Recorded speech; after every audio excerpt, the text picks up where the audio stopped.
सैफी की चाची अपनी तबाही की जिम्मेदार खुद ही है। भाई कितनी दफ़ा स्वीटी के हाथ इस औरत को लगे हैं। डरती है, लेकिन फिर से वही की वही चंडालन औरत पड़ जाती है। पता नहीं क्यों ये औरत बाज नहीं आ रही है। लेकिन इस दफ़ा स्वीटी इसको ऐसा मज़ा चखाने वाली है कि अपने होशो खवास को बैठेगी और चिल्ला चिल्ला कर कहेगी कि भाई इस लड़की को इस घर से बाहर निकालो। जहाँ पर ये जाना चाहती है इसको जाने दो, क्योंकि इस लड़की के साथ पंगा नहीं ले सकती हूँ। तुम नहीं जानते हो कि मेरे बेटे इसकी गुड्डी ने मेरे साथ क्या किया है। ये स्वीटी नहीं, जल्लाद है जल्लाद। इसको घर से बाहर निकालो। जिस पर उसका बेटा काफ़ी हैरान होता है और कहता है कि माँ जी आपको गलतफहमी हुई है, ऐसा कुछ भी नहीं है। सैफ़ी अगर ऐसा होता तो सैफ़ी इस चीज़ को जान जाता, लेकिन उसने तो उस बात का ज़िक्र ही नहीं किया है। जिस पर उसकी माँ कहती है, अरे सैफ़ी ने भी अपना हाथ खाली करने के लिए इसको यहाँ पर भेजा है। वो भी इसकी वैराइटियों को जानता है स्वीटी की, कि स्वीटी कुछ भी कर सकती है। इसलिए इन लोगों से ज़रा बच के ही रहो, ज़रा दूर ही रहो। जिस पर गुड्डी बेचारी मासूमाना अंदाज में कहती है कि मेरी स्वीटी ने कुछ नहीं किया है, आप खामखा मेरी स्वीटी पे इल्ज़ाम लगा रहे हैं। लेकिन जी आप देखेंगे कि स्वीटी इतनी शैतान है कि इन लोगों का वो हश्र करने वाली है कि ये लोग याद रखेंगे, लेकिन फिर भूल जाते हैं। वैसे नासिर काफ़ी परेशान और हैरान है और कहता है कि मुझे समझ नहीं आती है कि आखिर मेरी बहन ऐसा क्या करने वाली है जिसकी वजह से उसने मुझे यहाँ से जाने के लिए कह दिया।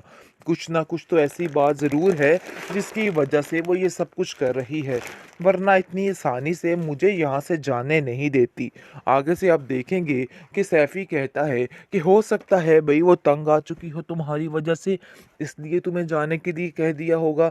बिला वजह के वहमो गुमान मत पालो। अपने दिल में क्यों फ़ज़ूल फ़ज़ूल किस्म की बातें लेके आ रहे हो। परेशान होने की कोई भी ज़रूरत नहीं है। देख लेना सब ठीक हो जाएगा, टेंशन मत लो। दूसरी तरफ औरंगज़ेब रो रहा है, गिड़गिड़ा रहा है कि आखिर सब कुछ होने के बाद भी हम देखो कितनी गहरी मुश्किल में फँस गए हैं। मुझे तो समझ नहीं आ रही कि आखिर मैं इन सब चीज़ों का मुकाबला करूँ तो करूँ कैसे? ये गुड्डी कब हमारे हाथ आएगी? अरे कहाँ रह गया तुम्हारा सैफ़ी बाबा? बुलाओ ना इसको, क्या कर रहा है वो? क्योंकि वो तो कह रहा था बड़े दावे के साथ कि वो वापस आएगा और सारा कुछ ठीक कर देगा। अरे खाक वापस आया, क्या ठीक किया उसने? मुझे ज़रा बताओ कि इसने क्या किया है? मुझे तो समझ नहीं आ रही कि आखिर ये क्या चाहता है और किस चीज़ के पीछे हाथ धो के पड़ा हुआ है। लेकिन जी आप देखेंगे कि परेशानियों में तो अब इज़ाफ़ा होने वाला है और तैयार हो जो शाज़िया बेगम, बहुत जल्द तुम्हारी कहानी का दी एंड है और तुम्हारा वो हश्र होगा कि तुम याद रखोगी, क्योंकि सारी ज़िंदगी जब जेल की चक्कियाँ बैठ के पीसेगी ना, तो इसकी अक्ल टिकाने आ जाएगी। इसने जो कुछ किया है, इसकी सज़ा इस औरत को मिलकर ही रहेगी। बहुत सताया, बहुत रुलाया बेचारी गुड्डी को। गुड्डी खून के आंसू रोती रही और इसका बुरा हश्र होता रहा, लेकिन ये चंडालन ने उसकी ज़िंदगी चीरन करने में कोई कसर न छोड़ी। लेकिन अब इसको अंदाज़ा हो जाएगा कि भाई नहीं, स्वीटी से पंगा बिल्कुल नहीं चंगा।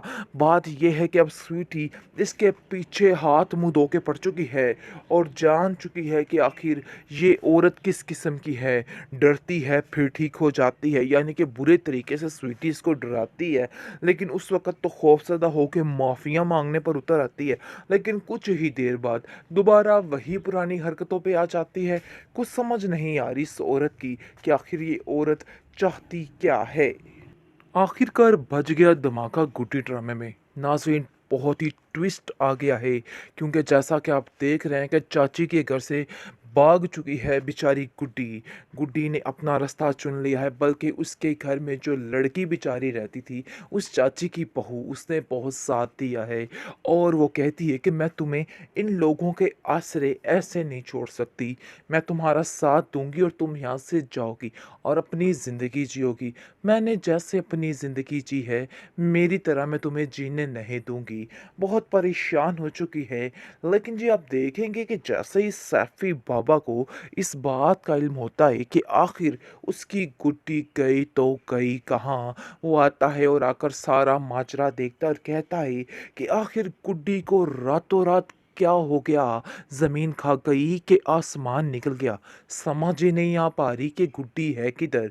जिस पर उसकी चाची जान उसको कहती हैं कि अरे भई मुझे तो पता ही नहीं चला, इसमें ज़रूर किसी की साज़िश है। देख लेना अगर कुछ ऐसा हुआ तो मैं तबाही मचा दूँगी और ऐसा हश्र करूँगी कि ये लोग याद रखेंगे। बहुत मुश्किल में आ चुके हैं सब, लेकिन जिस सैफ़ी उससे ज़्यादा मुश्किल में आ चुका है। उधर हामी बढ़ चुका है और इधर गुड्डी गुमशुदा हो चुकी है, क्योंकि वो इसके चुंगल से भी निकल चुकी है। बहुत परेशानी का आलम है। जहांगीर कॉल करता है इसको, औरंगज़ेब कॉल करता है इसको और कहता है कि बाबा जी कहाँ पे पहुँची हमारी गुड्डी?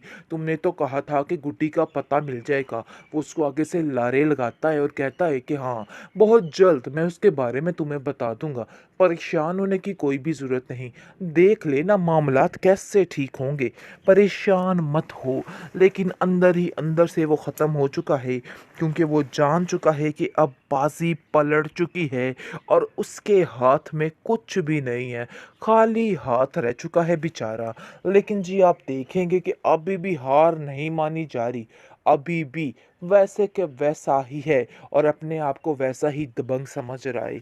लेकिन औरंगज़ेब का भी बुरा हश्र होने वाला है कि जो कुछ सोच रहा है ना, सब कुछ इसके उल्ट पड़ने वाला है और इसकी सारी ज़िंदगी तबाह फना होने वाली है। इस चीज़ का अंदाज़ा भी इसको नहीं है। बहुत परेशानी का आलम है घर में।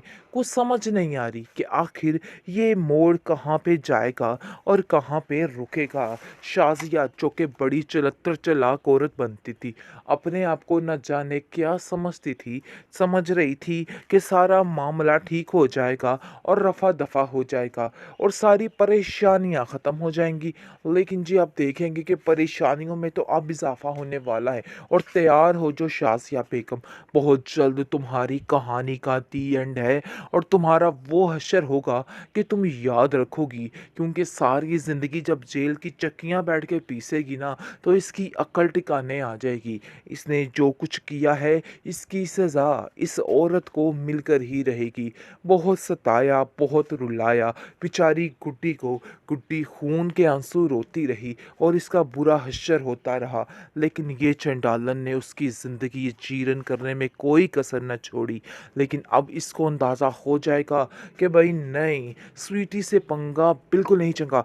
बात यह है कि अब स्वीटी इसके पीछे हाथ मुंह धो के पड़ चुकी है और जान चुकी है कि आखिर ये औरत किस किस्म की है। डरती है फिर ठीक हो जाती है, यानी कि बुरे तरीके से स्वीटी इसको डराती है, लेकिन उस वक़्त तो खौफज़दा होके माफ़िया माँगने पर उतर आती है।